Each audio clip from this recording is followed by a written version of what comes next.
आज हम टेंस में देखेंगे फ्यूचर टेंस। तो फ्यूचर टेंस की शुरुआत करते हैं आज हम अपने इस वीडियो से।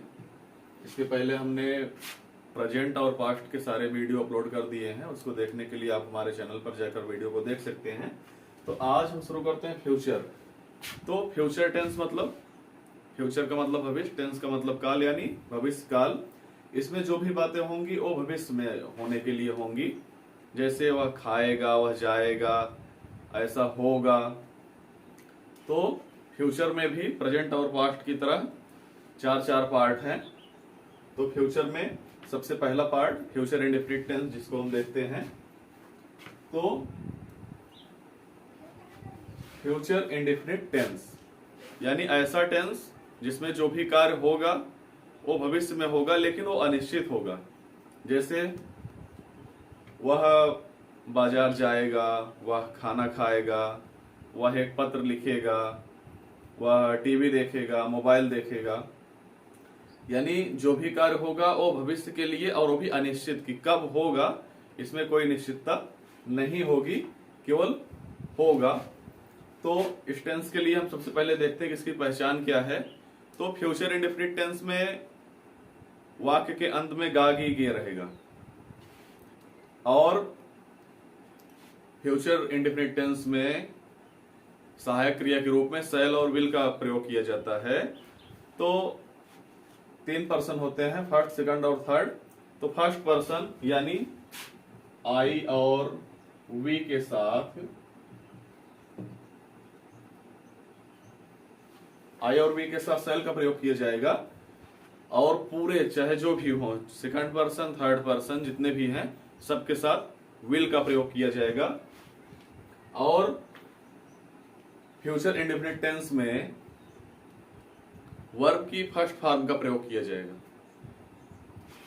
तो हम देखते हैं फ्यूचर इंडेफिनिट टेंस में सबसे पहले अफर्मेटिव सेंटेंस यानी साधारण वाक्य जिसमें नहीं, क्या, क्यों, कैसे ऐसा कोई भी वर्ड नहीं हो। जैसे वह एक पत्र लिखेगा, वह गाना गाएगा, सीता बाजार जाएगी। तो इसके लिए फार्मूला क्या होगा कि सबसे पहले हम ये देखेंगे कि सब्जेक्ट कौन है। तो पहले सब्जेक्ट लिखेंगे, और सब्जेक्ट यदि फर्स्ट पर्सन में है तो शैल, यदि सेकंड या थर्ड पर्सन में है तो विल का प्रयोग किया जाएगा। उसके बाद वर्ब का फर्स्ट फॉर्म, फिर जो ऑब्जेक्ट होगा उसको लिखेंगे, अगर कोई अदर वर्ड है तो उसको लिखेंगे, फिर फुल स्टॉप। तो जैसे मैं एक पत्र लिखूंगा, तो मैं आई फर्स्ट पर्सन है, तो आई के साथ शैल, तो आई शैल राइट ए लेटर। और जब यही निगेटिव सेंटेंस हो जाएगा तो अफर्मेटिव से निगेटिव बनाने के लिए केवल एक छोटा सा अंतर इतना होगा कि जहां पे हम शैल या विल, जो कि सब्जेक्ट के अनुसार शैल या विल लगाते हैं, बस उसके बाद हमें नॉट लगा देना है, बस। बाकी पूरा का पूरा फार्मूला सेम टू सेम वैसा ही रहेगा। जैसे तुम मेरी आज्ञा नहीं मानोगे, तो यू विल नॉट ओबे मतलब आज्ञा मानना, मी मतलब मेरी। और इंट्रोगेटिव सेंटेंस, इंट्रोगेटिव सेंटेंस में क्या होगा कि जो भी अफर्मेटिव सेंटेंसेस हैं उसमें सब्जेक्ट के बाद हेल्पिंग वर्ब का प्रयोग किया जाता है। तो हम क्या करेंगे कि सब्जेक्ट के पहले हेल्पिंग वर्ब का प्रयोग कर देंगे। जो भी शैल या विल है इसको हम सब्जेक्ट से पहले, यानी सबसे पहले इसको प्रयोग लिखेंगे, उसके बाद सब्जेक्ट लिखेंगे, बाकी चीजें लिखेंगे। और यदि क्या, क्यों, कैसे ये सब शब्द वाक्य के बीच में है तो उसकी अंग्रेजी सबसे पहले लिखने के बाद तब हम शैल या विल से इसको शुरू करेंगे।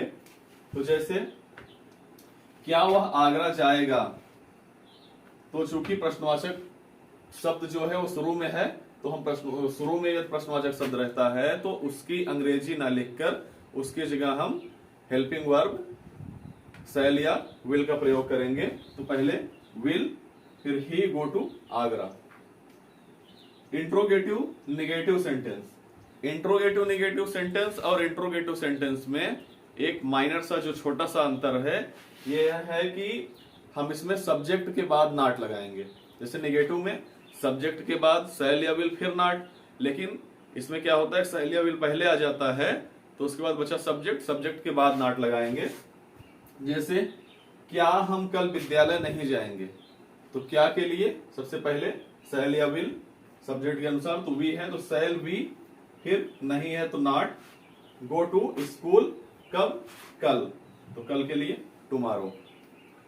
अब जैसे मैं एक पत्र क्यों नहीं लिखूंगा, अब क्यों शब्द जो कि बीच में आया है तो सबसे पहले इसकी अंग्रेजी लिख देंगे, उसके बाद हम हेल्पिंग वर्ब से शुरू करेंगे। तो why will I not write a letter, यानी फ्यूचर इंडेफिनिट टेंस जो कि एक भविष्य में होने वाले एक अनिश्चित कार्य की जानकारी देता है, जिसमें सहायक क्रिया के रूप में शैल या विल का प्रयोग किया जाता है सब्जेक्ट के अनुसार, और वर्ब की फर्स्ट फॉर्म का यूज किया जाता है।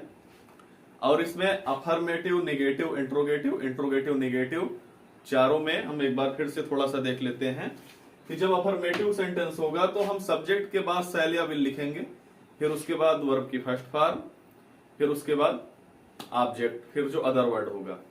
और जब निगेटिव करते हैं तो केवल शैल या विल के बाद नॉट लगा देते हैं। और जब यही अफर्मेटिव से इंट्रोगेटिव होगा तो शैल या विल को सब्जेक्ट के पहले, यानी सबसे पहले हम शैल या विल से शुरू करेंगे।